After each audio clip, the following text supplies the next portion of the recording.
Pai. Meu nome é Giovanni Azevedo, eu sou psicólogo. Hoje, em comemoração ao Dia Mundial da Conscientização do Autismo, eu vou falar brevemente sobre a avaliação psicodiagnóstica dos transtornos do espectro do autismo, os TEAs. Inicialmente, é importante lembrar que o autismo é uma condição neurobiológica de início precoce, antes dos 3 anos de idade, com causas multifatoriais, com níveis variados de gravidade, nos domínios de interação social, comunicação e comportamento. O diagnóstico de autismo ele é um diagnóstico clínico e baseado na identificação dos fenótipos comportamentais, que são padrões característicos, motores, cognitivos, linguísticos e sociais compatíveis com uma determinada perturbação biológica.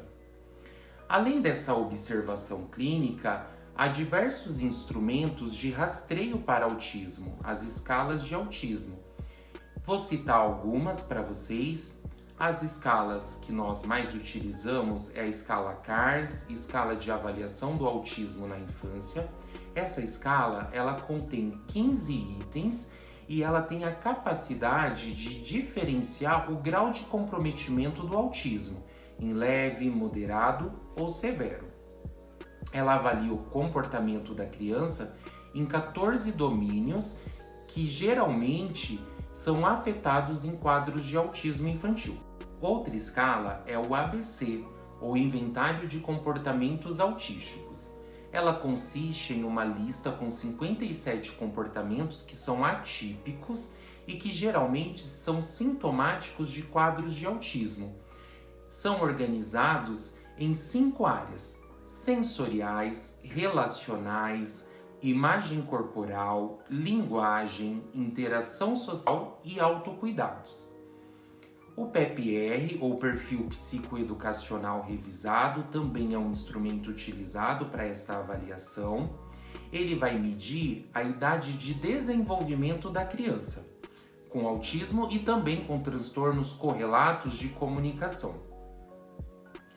Ela é composta por 2 escalas, a primeira de desenvolvimento e a segunda de comportamento, avaliando assim 10 dimensões. Essas dimensões, elas são aquelas citadas nos fenótipos comportamentais, que vão afetar os aspectos linguísticos, de comunicação, de interação social, padrões comportamentais, Um outro instrumento é o MChat, é uma escala de rastreio simples, que consiste em 23 questões do tipo sim e não, considerando, levando em conta a observação dos pais em relação aos comportamentos da criança.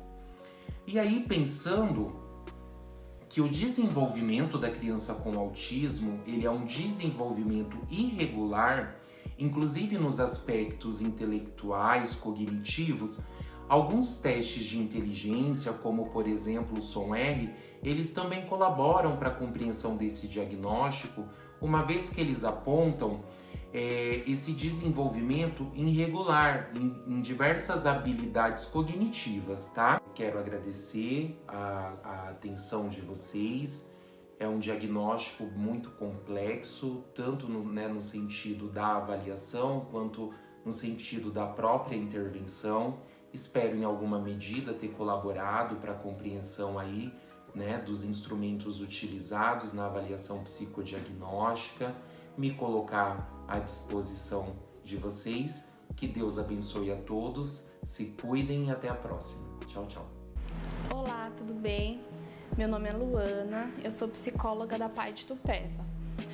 Hoje eu vou falar um pouco sobre aspectos emocionais e comportamentos no autismo, Antes da gente iniciar sobre aspectos emocionais, é importante lembrar, que o autismo ele traz prejuízos em 3 áreas do desenvolvimento, em 3 áreas muito importantes do desenvolvimento, como a dificuldade na interação social, dificuldade na comunicação e alterações comportamentais, São nessas 3 áreas onde acontecem prejuízos em pessoas com autismo, Quando a gente pensa em aspectos emocionais, nós pensamos inicialmente em sentimentos, alegrias, tristezas, raiva, né? Entre outros sentimentos. Mas esses sentimentos interferem nas características que eu citei anteriormente, né? Nessas três áreas do desenvolvimento? E sim, elas afetam, tá? Bem, quando falamos em aspectos emocionais, nós pensamos em regulação emocional, tá? Quando o indivíduo, né, quando a criança está regulada emocionalmente, ela lida com os sentimentos, né, que nós citamos, de forma adequada de acordo com cada situação, tá? Então, senti dor, estou triste, eu choro, recebi um presente, estou feliz, eu vou sorrir, né, vou me alegrar. Quando acontece uma desregulação, essas reações, essas respostas, elas acontecem de forma inadequada, ou em excesso, ou não acontecem essas reações, tá? Essa desregulação, ela pode gerar comportamentos inadequados, tanto comportamentos verbais, comportamentos estereotipados, comportamentos agressivos, gera ansiedade no indivíduo, tá? E quando não acontece uma intervenção adequada, né, por efeitos muito longos, né, de períodos muito longos de desregulação, pode gerar até um quadro de depressão, né? Então, é muito importante a gente observar esses aspectos emocionais nas nossas crianças, né, nas pessoas com autismo. O que eu posso fazer para identificar? Como eu identifico, né? Como eu posso intervir? Tá? Então, vou falar de forma sucinta, tá? Como a gente pode identificar, por exemplo, tá? Quando a criança ela emite, né? Quando o indivíduo emite um comportamento, sempre tem um motivo, tá? É sempre com alguma função, tá? Nenhum comportamento é emitido aleatoriamente, tá? E sempre tem, tá? Um indivíduo que reforça esse comportamento, que faz com que ele se mantenha, tá? Toda vez que eu vou até a cozinha, eu ganho um chocolate. Toda vez que eu ligo a TV, eu assisto um desenho. Toda vez que eu não almoço, não faço uma refeição, eu como um Danone, por exemplo, tá? Agora vamos substituir algumas palavras, tá? Toda vez que eu derrubo a cadeira da cozinha, eu ganho um chocolate, tá? Toda vez que eu jogo, que eu arremesso o controle no chão, eu assisto um desenho. Toda vez que eu derrubo a comida ou na mesa ou no chão, eu ganho um Danone. Esses comportamentos, né? A repetição desses comportamentos sempre tem um objetivo. Tá? Nesse exemplo, né, que eu usei, é conseguir o chocolate, é conseguir o desenho e também o Danone, né? Então, os comportamentos, né, tem sempre um objetivo, tá? Quando a gente para analisar os comportamentos da criança, a primeira coisa que a gente deve perguntar, que nós devemos perguntar é o que no ambiente está mantendo, tá, esse comportamento. Tá? E é importante lembrar que ambiente não é só aquilo que está ao meu redor, tá? Aquilo que acontece dentro da minha pele, dentro de mim, uma dor, por exemplo, uma irritabilidade, um desconforto dentro de mim, também é ambiente, tá? O restante é comportamento, tá bom? Então, o que no ambiente está acontecendo para que esse comportamento inadequado ele se mantenha por um período longo, tá? Então, é uma coisa muito importante que nós devemos observar, tá? Isto é, o que está mantendo esse comportamento é provavelmente o que gerou a desregulação na criança, tá? E quando a desregulação emocional ela acontece, ela altera a atenção, altera a comunicação, a resolução de problemas, interfere nas habilidades sociais, né? Isso gera comportamentos agressivos e, consequentemente, ele vai gerar prejuízos na qualidade de vida da família, né? Quando um indivíduo não está regulado emocionalmente, olha quantas áreas que vão sofrer alterações. Isso vai mudar na rotina da família, isso vai alterar a dinâmica, os horários, até o humor da família como um todo, tá? Então olha como é importante a gente conseguir manter um comportamento emocional, uma resposta emocional regulada, né? Vai interferir, vai auxiliar em muitos aspectos aí na rotina da sua casa, né? No funcionamento, no fluxo da sua casa, né? Das suas tarefas, do seu dia a dia, tá bom?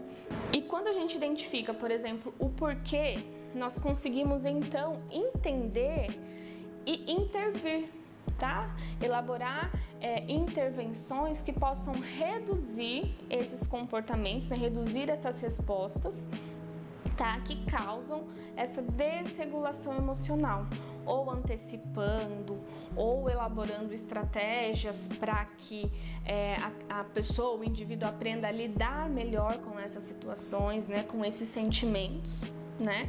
Mas para isso é importante aí que aconteça toda uma análise da situação.